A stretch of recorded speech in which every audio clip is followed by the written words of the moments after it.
Good morning, Arizona may be wrapping up, but we still have more local news for you right now. Hello, everyone. I'm Tess Raffles. Thanks for joining us here in Arizona's Family Plus. So let's get to some of the morning's top stories. First up, a Mojave County Sheriff's deputy recovering after being shot in the hand.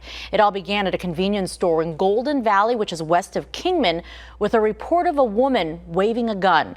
When deputies arrived, they arrested Brenda K. Thomas. They say Thomas was combative and she was escorted out in handcuffs, but she somehow got a hold of a detective's weapon and shot him in the hand. That deputy's injuries, fortunately, are not life-threatening. Southwest Gas says a labeling error on a pipe is the likely cause of a building explosion in Chandler 2 weeks ago. Southwest Gas says during a multi-year replacement effort, they worked to replace all the old pipes. But a spokesperson tells us the Chandler pipe was somehow misidentified, so it was never replaced. The company is now investigating how this mistake could happen. Southwest Gas says they are immediately starting inspections as well of all pipes installed between 1999 and 2001. Now, sadly, this isn't the first time this type of pipe has caused something like this. Arizona's Family covered a similar explosion at a Gilbert home back in 2014. Jason Nelson told us watching the explosion in Chandler really left him feeling angry.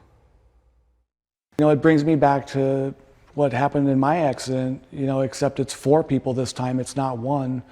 Thank God it wasn't an apartment complex or a daycare. A family shouldn't have to go through this again.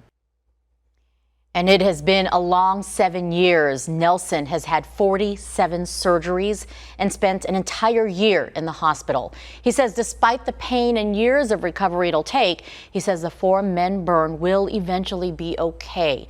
He also stressed how important it is for their families to get professional help to deal with this trauma. Friday is World Suicide Prevention Day, and sadly, studies show we're seeing an increase in suicides among teens and kids, specifically between the ages of 12 and 17. Yes, we're talking as young as 12. It's a tough topic to talk about, and there are a lot of resources out there, so don't ever think you're alone. To help us start up this conversation, we have Shane Watson joining us right now with Not My Kid. Shane, thanks for being with us to talk about something that's really sometimes for people taboo. They don't know how to deal with it. They don't know how to talk about it. Where do you suggest families even start? Just by beginning the conversation at all, it's so important to realize that mental health is health.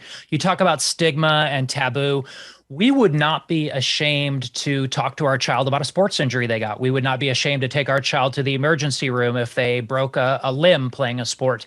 Mental health is no different. And the sooner that we show our kids we recognize that it's okay to talk about and we begin that conversation, the sooner they'll realize that they can come to us. We're going to listen with empathy and without judgment. We know, according to some of the statistics we've seen out there, the numbers of young kids coming forward, even trying to commit suicide, is at a number that we could never imagine us getting there, especially with the pandemic. How dire is the situation here in the Valley, here in Arizona? Arizona was already struggling pre-COVID. The East Valley in particular, we had a 2-school-year period, I want to say 1819 or 1920, where the East Valley alone, we saw somewhere in the range of 25 student suicides, just in like Gilbert, Chandler, Mesa, Queen Creek, etc. So we already had an issue here, and the pandemic or the response to the pandemic exaggerated that crisis that we were dealing with. And Not My Kid is seeing this firsthand with families, with students, with kids that we are working with. What do you tell to the families that have seen the news stories? It is happening here in our own backyards, and maybe they're concerned about their own child. What are some of the symptoms we should look out for, and what advice would you have for parents? The biggest piece of advice I could give parents is trust your instinct. We have a parental instinct that we need to not doubt. We know our kids. We know what is normal for them. If we see that they may be struggling with a mental or behavioral health challenge, it could be scary to us, but we owe it to our child, to our family, and to ourselves to acknowledge what we are seeing and to begin that conversation. changes in eating habits, sleeping habits, loss of interest in things they were previously passionate about, a dip in grades, change in peer groups, especially when you're seeing multiple changes in behavior in combination over a prolonged period of time. That's when we need to recognize it. We need to acknowledge it, sit down and calmly begin a conversation and let them know, I'm here to help you. Let's talk about what's going on. And it's not just our own kids, but their friends too, because, you know, it's a village. It takes a village to raise these kids. And so I always say to other families, not just your own, but we have to look out for each other. Absolutely. Sometimes you may be the strongest, most present, involved, caring adult in a child's life, even if that child is not your own kid.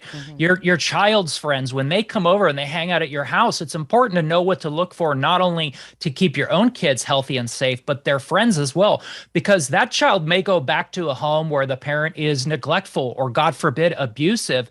If we see that moment, even if it's somebody else's kid, it is not outside of the realm of what's okay for us to do to check in with them, start those conversations with them as well. We have the power to save lives, even if we don't feel like we do. And that's the key. We all make a difference. And that's why you guys are doing a webinar on Friday. Tell us about this to get that awareness out.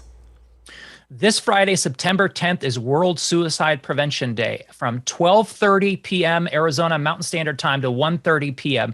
We are going to be having a Zoom webinar. I'm going to be co-hosting it with Not My Kids Chief Operating Officer, Sarah Grotto.